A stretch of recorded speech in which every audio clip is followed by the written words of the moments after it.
daxil edəcəyik. Rəşad bəy, hər vaxtınız xeyir olsun, xoş gəlmişsiniz. Xoş gördük. Nikol Paşinyandan diqqət çəkən açıqlamalar var idi. Biz konstitusiya məsələsinə gələrik, amma mən xahiş eləyəcəm monitora təkrar təqdim edək Nikol Paşinyandan önə çıxan başlıqları. Orada torpaqların adı çəkilirdi. Onların üzərində dayanaq, söhbət nədən gedir və o bununla hansı mesajı verməyə çalışdı. Kərki, Bərxudarlı və Yuxarı Əskipara kəndləri Ermənistanın beynəlxalq səviyyədə tanınmış ərazilərinə daxil deyil deyə etiraf elədi. Necə oxuyaq onun bu mesajını? Nə deməyə çalışır Bu cəmiyyətə? deməkdir ki, həqiqətən də Azərbaycan tərəfindən bu istiqamətdə müvafiq təzyiqlər var və biz bilirik ki, seçkilərdən dərhal sonra Azərbaycan rəsmi səviyyədə Ermənistanın özündə bir görüş də faktiki olaraq keçirildi və orada bu məsələ mütləq şəkildə yenidən gündəmə yetirilib. Yəni, sərhədlərin delimitasiya və demarkasiyası prosesində Azərbaycanın Ermənistan anklavında olan bu kəndlərinin məsələsi davamlı şəkildə Ermənistan tərəfinin diqqətinə çatdırılır və bu istiqamətdə də addımların atılması zəruridir. Yəni, Paşinyan indiyə qədər seçki dövrünü bəhanə eləyib, həmin ərazilərdəki insanların etirazının qarşısını almaq üçün bir vaxt, belə deyək, özü üçün əldə etmişdi. Amma seçki başa çatıb və bu istiqamətdə təbii ki, bizim konkret tələblərimiz var. Və o tələblərin, belə deyək, yerinə yetirilməsi istiqamətində addımların atılmasının vaxtı da artıq. Paşinyan da bununla bağlı artıq bir maarifləndirmə işinə, belə deyək, start verib. Həm parlament səviyyəsində artıq mövqeləri ortaya qoyur və təbii ki, bu mesaj həm də ictimaiyyətə konkret olaraq mesaja etibar eləyir ki, bu kəndlərin bu və digər şəkildə geri qaytarılması zəruridir və bu baş verəndə də bunu böyük, belə deyək, ajotajla qəbul etməyə ehtiyac yoxdur. Yəni, həqiqətən də Ermənistan bu dəqiqə həmin kəndləri qaytarmaqdan başqa bir yolu yoxdur. Bu, əslində etiraf yox, bu əslində, belə deyək, həqiqətin dilə gətirilməsidir, Paşinyan tərəfindən dilə gətirilməsidir. Və cəmiyyətin alışdırılması. Və alışdırılmasıdır. Yəni, mütləq şəkildə biz, belə deyək, sülh sazişini paraflaya bilərik. Biz müvafiq olaraq Ermənistanın blokadadan çıxması üçün də hansısa addımlar ata bilərik. Amma bu, heç də o demək deyil ki, iki ölkə arasında münasibətlər bizim həmin kəndlərin geri qaytarılmaması ilə mümkün ola bilər. Təbii ki, yox. Mütləq şəkildə həmin kəndlərin geri qaytarılması istiqamətində Ermənistan müvafiq addımlar atmalıdır və indi də bu, onun bir anonsu kimi, belə deyək, qəbul oluna bilər faktiki olaraq. Ermənistan cəmiyyəti Nikol Paşinyan tərəfindən həm də konstitusiyanın dəyişdirilməsinə hazırlanır. Burada müstəqillik bəyannaməsinə istinad olunmayacaq ifadəsi xüsusi diqqət çəkdi ki, bu da Azərbaycan tərəfindən istənilən bir şey idi. Ərazi iddiaları tamamilə artıq tarixə qovuşacaq bununla. Bəs revanşistlər Ermənistanda necə hərəkətə keçə bilərlər? Əslində baxanda Paşinyanın indi parlamentdə bu 5 illik proqramı təqdim edən zaman dediyi fikirlər faktiki olaraq prezident seçkiləri kampaniyasında bu və ya digər, parlament seçkiləri kampaniyasında bu və ya digər şəkildə dilə gətirilmişdir. Yəni biz bilirik ki, xüsusən də keçən ilin ortalarından etibarən bu istiqamətdə bir, belə deyək, maarifləndirməyə demək olar ki, start da verilmişdi.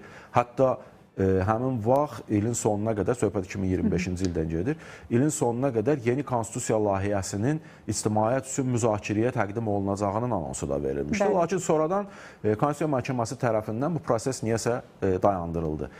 Mən onda da demişdim, Paşinyanın seçki dövründə bunu ictimailəşdirməsi seçki kampaniyasının gedişinə mənfi təsir göstərə bilərdi. Çünki ölkədə hələ də o revanşist mövqe qalmaqda davam eləyir və bugün hətta, belə deyək, Paşinyanı bu və digər məsələdə dəstəkləyən hansısa zümrə belə həmin konstitusiya məsələsində Paşinyanın əleyhinə mövqe ifadə edə bilərdi. Amma Paşinyan çox gözəl bir ifadə işlətdi ki, mənə səs verəndə əslində bu həm də yeni konstitusiyaya səs vermək demək idi. Bəli, bu əslində o demək idi. Prinsip etibarilə səs vermənin nəticələri və çünki Paşinyan gizlətmirdi ki, Paşinyan davamlı şəkildə konstitusiya dəyişikliyinin həyata keçirilməsi ilə bağlı anonslar verirdi. Amma yenə deyirəm, seçki dövründə bunu etmək faktiki olaraq müxalifətin əlinə yeni təbliğat imkanları vermək demək olacaqdı. Lehinə qazanılan səsləri əleyhinə çevirə bilər. Bu və ya digər şəkildə tam olmasa da, amma belə bir, belə deyək, təhlükə də faktiki olaraq Paşinyan gördü özü üçün. Ona görə də prosesi, belə deyək, dayandırdılar onu da seçkidən sonraki dövrə. Yəni, biz əslində gözləyirdik, yəni, delimitasiya prosesinin də seçkilərdən sonra sürətlənməsi istiqamətində addımların atılmasını, konstitusiya dəyişikliyi istiqamətində addımların atılmasını, hətta TRIP layihəsi ilə bağlı artıq praktik belə deyək, addımların atılmasının seçkidən sonra saxlanıldığını hər birimiz gözləyirdik və bu haqda da dəfələrlə belə deyək, mövqe bildirmişdik.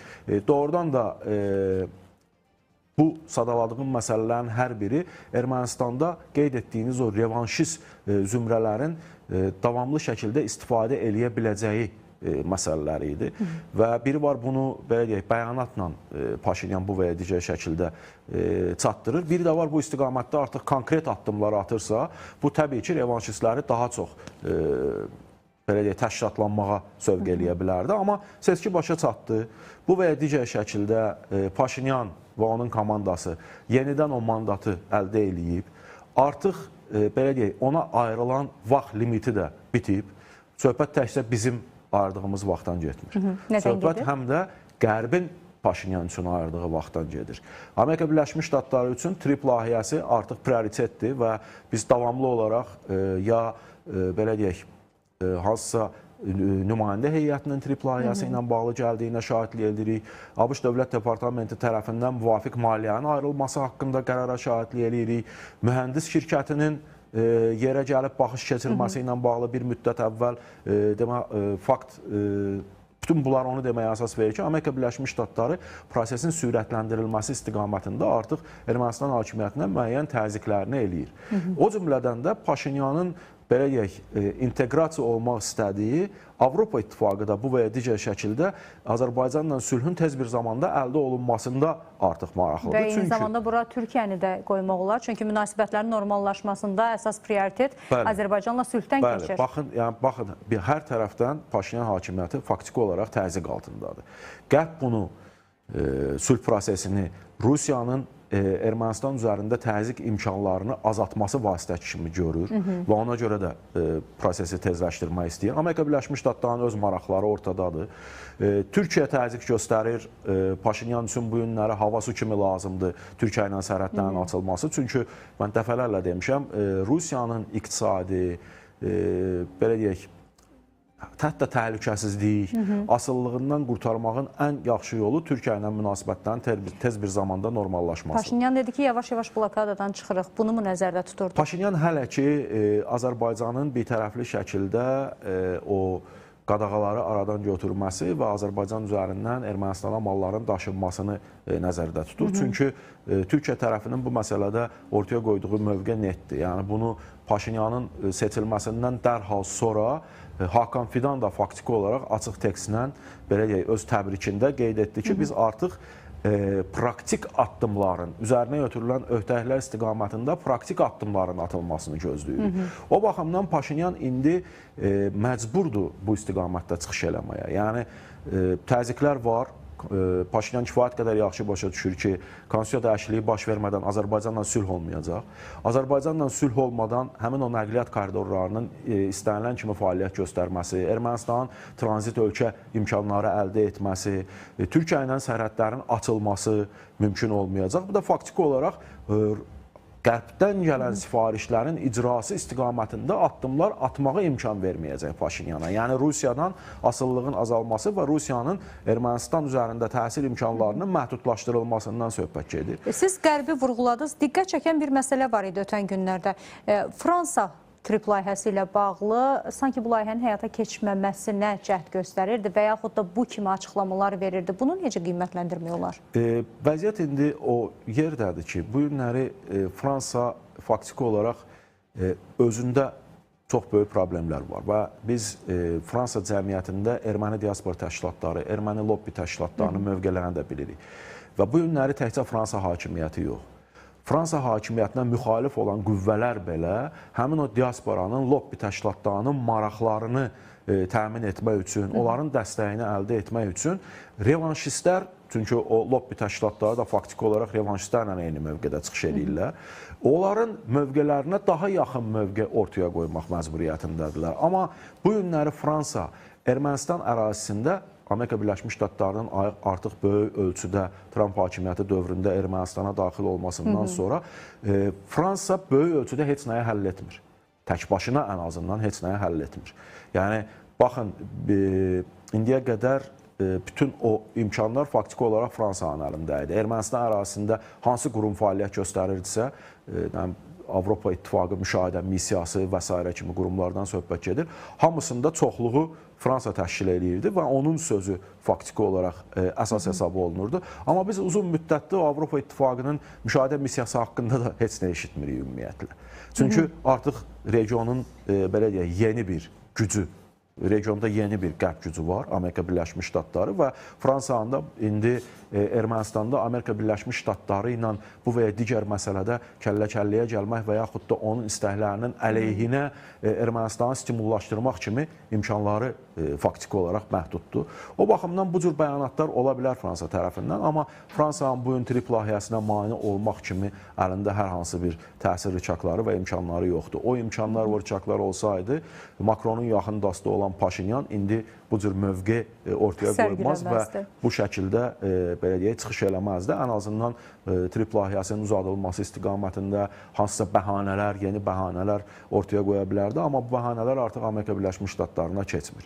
Yəni, müddət verildi, vaxt verildi, seçki bitdi. Artıq bu istiqamətdə konkret addımların atılması lazımdır. Burada narahat olan ölkələrdən biri də Rusiyadır və Paşinyan bunu açıq şəkildə dilə də gətirdi ki, Avropa İttifaqı ilə yaxınlaşmağımız Rusiyanı narahat edir. Rusiyada narahatlıq yaradıb. Rusiya buna adekvat hansı addımları ata bilər? Xüsusilə burada KTMT ilə bağlı məsələ diqqət çəkir. Paşinyan açıq şəkildə dedi ki, bizə əgər bu təşkilatdan çıxarsalar, biz bunu ancaq sevinə bilərik və Dmitri Peskovun çox maraqlı açıqlaması var idi. Mən xahiş eləyəcəm Dmitri Peskovla Nikol Paşinyanın həmin açıqlamasını monitora təkrar təqdim edək. Dmitri Peskovun açıqlamasındakı o təhdid ritorikası var idi. Mən onu sezdim. Siz necə oxuyursunuz? Gəlin birlikdə dəyərləndirək. Əgər İrəvanın milli maraqlarına görə regional təhlükəsizliyin təmin edilməsi üçün belə bir vacib təşkilat üzvlüyə ehtiyacı yoxdursa, o zaman müvafiq qərarı vermək və bu təşkilatdan çıxmaq da sərbəstdir, dedi. Və orada xüsusi diqqət var idi ifadədə. Milli maraqlarına görə regional təhlükəsizliyin təmin edilməsi üçün ehtiyac yoxdursa çıxa bilərlər. Yəni, baxın, mən hər zaman demişəm ki, Paşinyanın KTMT ilə bağlı ən böyük arzusu ondan ibarətdir ki, onu oradan çıxarsınlar. Bunu hər zaman demişəm. Çünki Paşinyan hakimiyyətinin və Ermənistanın özünün hələ ki elə bir cürəti yoxdur. Açıq şəkildə təşkilatdan çıxmaq haqqında qərar qəbul eləsin. Çünki bu istər-istəməz əlavə təzyiq formalaşdıracaq Rusiya tərəfindən. Rusiya niyə çıxarmır? Rusiya da ancaq quru bəyanatlar verir. Artıq 2 ilə yaxındır ki, bu ölkə öz öhdəliklərini yerinə yetirmir. Heç bir əməli addıma getmir. KTMT təlimlərində iştirak etmir. KTMT-nin heç bir toplantısında iştirak etmir.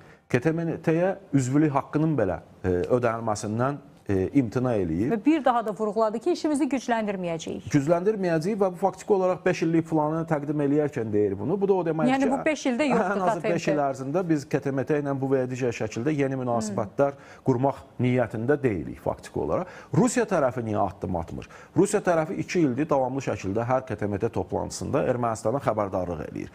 Dekabrın sonuna qədər üzvlük haqqının ödənilməsi üçün vaxt verilir. Ondan sonra növbəti il başlayır, yenə də bu məsələ başlayır müzakirə olunmağa. Problem ondadır ki, bu günləri birincisi KTMT-nin nizamnaməsində hansısa təşkilatın üzvlükdən çıxarılması ilə bağlı bir prosedur nəzərdə tutulmayıb. Həmin ölkənin özü çıxmaq haqqında müraciət etmirsə. Daxil ola bilərsiniz, çıxa bilmərsiniz. Rusiya bunu, belə deyək, tapa bilərmi bəhanələr kimisə çıxartmaq istəyirsə? Təbii ki, tapa bilər. Yəni, böyük ölçüdə KTMT-də söz sahibi olduğu üçün bu və ya digər şəkildə Ermənistanın öz öhdəliklərini KTMT qarşısında icra etmədiyini əsas gətirərək və yaxud da KTMT nizamnaməsinə çoxluğun qərarı ilə hansısa düzəliş belə deyək, eləyərək Ermənistanı çox rahat şəkildə oradan çıxara bilər. Onda sual olur ki, niyə çıxarmır? Məsələ burasındadır ki, bu günləri Peskovun o təhdidvari bəyanatına baxmayaraq, Rusiya özü olduqca çox narahatdır ki, Ermənistanın KTMT-dən çıxmaq haqqında qərar qəbul etməsindən. Çünki Ermənistanın KTMT-dən uzaqlaşması faktiki olaraq yeni təhlükəsizlik, alternativ yeni təhlükəsizlik mexanizmləri üçün bir bəhanəni formalaşdıracaq. Yəni, Paşinyan deyəcək ki, artıq KTMT-də deyilik. KTMT böyük ölçüdə bizim təhlükəsizliyimizi təmin etmə imkanında deyil və biz ölkə olaraq öz təhlükəsizliyimizi təmin etmək üçün yeni təhlükəsizlik çətirinə ehtiyacımız var. Alternativ, belə deyək, mexanizmlər quracağıq. Bu mexanizmlər konkret hansısa ölkənin Rusiyanı əvəz etməsidirmi? Yox. Bunu inanmıram ki, Paşinyan hakimiyyəti buna geçsin. Amma müxtəlif ölkələrin qruplarından ibarət hansısa belə deyək, təhlükəsizlik sistemi qurula bilər. Məsəl üçün, sərhədlərin hansısa istiqamətində Avropa İttifaqının konkret hansısa hərbi birliklərinin, misal üçün deyirəm, dayanması və yaxud da trip marşrutu boyunca indi harada ki, Rusiya əsgərləri dayanıb, orada hansısa formada digər bir təhlükəsizlik mexanizminin qurulması, yəni müxtəlif təhlükəsizlik mexanizmlərindən ibarət bir forma yarada bilər Ermənistan və bundan da Rusiya olduqca çox narahatdır. Ona görə Rusiya tərəfi də quru bəyanatlar verir və ondan o yana keçmir. Ermənistan da faktiki olaraq KTMT-də fəaliyyətin dayandırmışam deyir, amma KTMT-dən çıxmaq haqqında belə deyək, qərar verə bilmir. Biz ümumiyyətlə bu təşkilata Ermənistanın fəaliyyəti ilə bağlı, Ermənistan orada qalacaq, çıxacaq, bunları müzakirə edirik. Amma bir istiqamətə gəlin toxunaq. Ümumiyyətlə KTMT işləkdirmi? KTMT Rusiyanın KTMT üzv ölkələri üzərində təsirini saxlamaq üçün bir vasitədir. Bu və ya digər şəkildə o təsiri saxlamaq üçün bir vasitədir. KTMT təbii ki, işlək deyil. KTMT işlək olsaydı, bu günləri Rusiya ərazisi darmadağın olunur. KTMT kollektiv təhlükəsizlik belə deyək, müqaviləsindən söhbət gedirsə, hansısa formada Rusiyanın müdafiəsinə qalxa, ən azından bir bəyanat verər. Burada Rusiya hücum etmişdi. Bəlkə ona görə müdafiə edə bilmirlər. Baxın, yəni deyirəm, bəhanə tapmaq çox asandır. Yəni, təbii ki. Bu günləri Rusiya məsələni gündəmə yatırır və deyə bilər ki, biz kollektiv təhlükəsizlik müqaviləsi imzalamışıqsa, bir-birimizin ərazisinə hansısa hücumlara qarşı konkret addımlar atırıqsa, o zaman indi artıq mənim ərazim bombalanır, Moskva yaxınlığı bombalanır, Rusiyanın dərinlikləri bombalanır və böyük ölçüdə sizin ən azından bir bəyanat verməyiniz lazımdır. Amma bu günləri vəziyyət KTMT-də o həddə çatıb ki, KTMT daxilində kimlər var? Yəni, Belarusiyadan başqa bu günləri açıq şəkildə Rusiyanın mövqeyini müdafiə eləyə biləcək ikinci bir ölkə də yoxdur KTMT daxilində. Hamısı Rusiya-Ukrayna müharibəsi fonunda Ukraynanın ərazi bütövlüyünü dəstəkləyən bəyanatlarla çıxış eləyiblər. O baxımdan KTMT faktiki olaraq özünün işləkliyini itirib və yaxud da ümumiyyətlə heç vaxt onsuz da işlək olmayıb. Sadəcə Rusiya bundan istifadə eləyərək həmin ölkələrə bu və ya digər şəkildə təsir imkanlarını əlində saxlayırdı və bu günləri o təsir imkanları əldən çıxır. Və təsəvvür eləyək bir anlığa ki, KTMT sonuncuydu mu? Ermənistan KTMT-dən çıxmaq haqqında qərar qəbul eləyəndən sonra bir president yaranması məsələsi də ortaya çıxacaq. Digər ölkələr də artıq bu istiqamətdə alternativ təhlükəsizlik mexanizmləri üzərində düşünürük və yaxud da artıq varımızdır deyib KTMT-ni tərk etmək məsələsi ortada var. Ona görə də Rusiya nə qədər bu cür bəyanatlar versə də, düşünmürəm ki, Ermənistan həmin təşkilatdan çıxarmaq haqqında bir qərar qəbul etsin. Siz qeyd etdiniz ki, Rusiyanın təsir mexanizmidir KTMT. Mən sualımı təkrar səsləndirim bir daha. KTMT Rusiyanın əlində qalan yeganə təsir rıçağıdırmı? Təbii ki, iqtisadi təsir rıçaqları da var. Xüsusən də Ermənistan ərazisində Rusiyanın hərbi bazası da var. Amma məsələ bilirsiniz nədir? Yox, digər üzv ölkələrində. Digər üzv ölkələrə də iqtisadi baxımdan təzyiqi var, bir qismində siyasi baxımından təzyiqi var, bir qismində ölkə ərazisində rus dilli əhalinin çoxluğu ilə bağlı təzyiqlər var ki, Putin açıq şəkildə dəfələrlə bu istiqamətdə Qazaxstana da hədələyən bəyanatlarla çıxış eləyib və digərlərini də. Yəni, bu günləri faktiki olaraq Rusiyanı narahat eləyən məsələ, ən böyük məsələ ondan ibarətdir ki, Ermənistanın KTMT üzvlüyündən çıxması və alternativ təhlükəsizlik mexanizmləri üzərində işə başlayandan sonra o 2044-cü ilə qədər imzaladıqları saziş var, Rusiyanın Ermənistan arasındakı hərbi baza məsələsi, o artıq Ermənistan tərəfindən gündəmə yatırıla bilər və KTMT böyük ölçüdə bizim təhlükəsizliyimizdə artıq iştirak etmirsə, biz yeni təhlükəsizlik imkanlarını artıq qurmuşuqsa, onda Rusiyanın buradakı hərbi bazasına da ehtiyac yoxdur. Yəni, onsuz da qərbdən gələn Paşinyana sifarişlər və onun qarşısına qoyan öhdəliklər tədricən də olsa bu istiqamətdə də addımların atılmasını özündə etibar edir. Bir maraqlı məqam var idi, qısa bir cavabda xahiş eləyəcəm. Arazdayan Axurik dəmir yolu Rusiya tərəfindən 3-cü tərəfə satılmalıdır, dedi Nikol Paşinyan. Nə deməkdir bu və 3-cü ölkə hara ola bilər? Ermənistan faktiki olaraq dəfələrlə bəyan eləyib ki, bu dəmir yollarının Rusiyanın nəzarətində qalması dəmir yolların Rusiyanın olması anlamına gəlmir. Və bu günləri Rusiya həmin dəmir yollarının modernləşdirilməsi istiqamətində konkret addımlar atmırsa, konkret olaraq investisiya qoymursa, qoymursa və bu imkanları belə deyək özündə görmürsə, o zaman zəhmət çəkib birincisi ildə 2 milyard dollar təzminat ödəməlidir Ermənistana və ödəməsə biz bunu beynəlxalq arbitraj məhkəməsində qaldıra bilərik. İkincisi, ən vacib məsələ isə üçüncü ölkəyə satmaq. Bu dəqiqə haqqında danışılan ölkə faktiki olaraq həm KTMT üzvü, həm Avrasiya İqtisadi İttifaqının üzvü, həm MDB üzvü olan, həm Rusiya ilə kifayət qədər yaxşı münasibətləri, həm də Ermənistanla kifayət qədər yaxşı münasibətləri olan Qazaxıstanın adı daha çox çəkilir hələ ki.